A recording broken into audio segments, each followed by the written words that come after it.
सबा के साथ में हिफ्ज कर ले, उसे हुजूर सैयद मखदूम अशरफ सिमनानी कहा जाता है।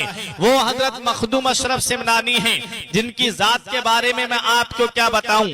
बड़े बड़े औलिया किराम ने आकर के सैयद मोहम्मद इब्राहिम के पास आकर के ये खबर दी थी कि तुम्हारे घर में एक बेटा पैदा होगा और उसका नाम अशरफ होगा। वो नबी के दीन की खिदमत करेगा, नबी की शरीयत की खिदमत करेगा, नबी के मजहब इस्लाम, नबी करीम सल्लल्लाहु अलैहि वसल्लम की शरीयत के मसाइल को लोगों तक पहुंचाएगा।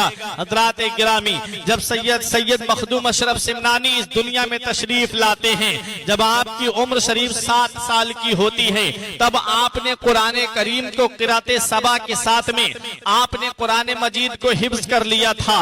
और जब आपकी उम्र शरीफ 14 साल की होती है, तब आपकी दस्तार हो जाती है और आप तमाम उलूम ज़ाहिरी और उलूम बातिनी से फारिगुत तहसील हो जाते हैं। जब आपकी उम्र शरीफ 15 साल की होती है, तब आपके वालिद सैयद मोहम्मद इब्राहिम का साया सर से उठ जाता है।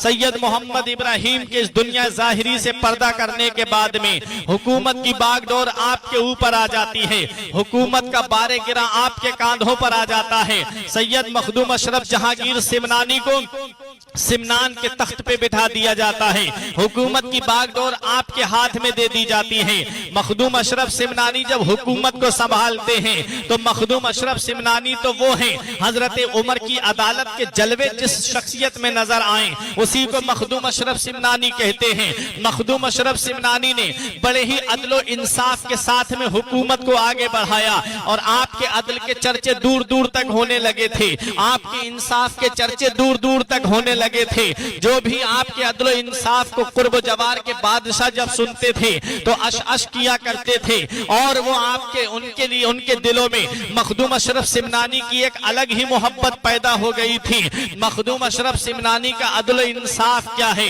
मैं आपको एक आपका अदल मैं आपके सामने पेश कर रहा हूँ। मखदूम अशरफ सिमनानी एक रोज शिकार के लिए तशरीफ ले गए थे। जब आप जंगल में पहुंचे, आपके सिपाही आपके साथ थे। तकरीबन 2-3 दिन आपने वही जंगल में गुजारे, वहीं अल्लाह की इबादत करते थे, वहीं पर आप शिकार किया करते थे।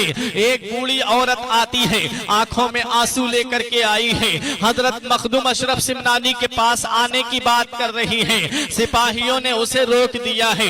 मखदूम अशरफ सिमनानी कहते हैं, इस बुढ़िया को मेरे पास आने दो। वो ज़ईफा आती है, बूढ़ी है, आंखों से आंसू निकल रहे हैं, चेहरा बता रहा है कि इसके ऊपर जुल्म हुआ है, उसका वजूद बता रहा है ये किसी की सताई हुई है। बुढ़िया जब आई, मखदूम अशरफ सिमनानी ने फरमाया, बता अम्मा क्या बात है। उस बूढ़ी ने कहा, आपके एक सिपाही ने मेरा दही जुल्मन ले लिया है और मुझे उसकी कीमत नहीं दी है। हजरत मखदूम अशरफ सिमनानी को जलाल आ जाता है। फरमाया, इन सिपाहियों के चेहरे देख और मुझे बता कौन सा वो जालिम है जिसने तेरा दही बगैर कीमत के लिया है। आप ने जब इतना फरमाया, उस ज़ईफा ने सबके चेहरों पर नजर डाली, बोली इनमें से कोई नहीं है। फरमाया, तू खूब उसको पहचानती है? उसने कहा, हाँ हुजूर, मैं उसका चेहरा नहीं भूल सकती। मखदूम अशरफ सिमनानी ने फरमाया, अच्छा। एक सिपाही और घोड़े से आ रहा था, शिकार करने निकल गया था। जब वो करीब में आया, ज़ईफा ने कहा, हुजूर यही वो शख्स है जिसने मेरा दही लिया था और मुझे कीमत नहीं दी थी। मखदूम अशरफ सिमनानी ने फरमाया, तूने ज़ईफा का दही लिया है और तूने उसकी कीमत अदा नहीं की है। उसने कहा, हुजूर ये बुढ़िया झूठ बोल रही है, मैं नहीं जानता ये बुढ़िया कौन है और कहां से आई है। मखदूम अशरफ सिमनानी ने कहा, कोई गवाह है तेरे पास में? तो उस ज़ईफा ने कहा, हुजूर मेरे पास कोई गवाह नहीं है। मखदूम अशरफ सिमनानी ने फरमाया, अभी मेरे पास एक तरीका मौजूद है।